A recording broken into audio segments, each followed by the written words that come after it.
Unë në lidhje me shtetasen Marieta Karaj jam I bindur plotësisht, moralisht, proceduralisht se është një hakmarrje e fajkstojnës ndaj shtetases Marieta Karaj. Në lidhje me pozicionin procedurial të Besmir Karajt, të na jepet mundësia pas vendimarrjes së gjykatës lartë dhe gjykatës kushtetuese për përcaktua pozicionin procedurial.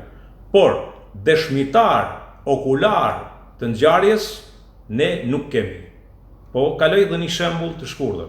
Ngjarja ka ndodhur në vitin 2017.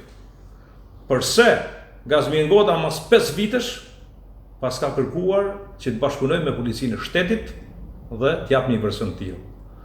Nëse janë të vërteta Gazmir Ngota, pse s'ka kërkuar që të jetë bashkëpunëtori I drejtësisë, që të përfitojë nga statusi I bashkëpunëtorit, që të tregojnë realitetin dhe të vërtetën. Por pas 5 vitesh vjen dhe jep një kallëzim penal për një vepër të kryer 5 vite më parë. Çfarë aludoni në këtë rast?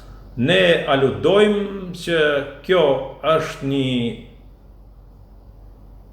presion I brendshëm I Gazmir Ngotës ose I shtyr nga faktorët e jashtëm.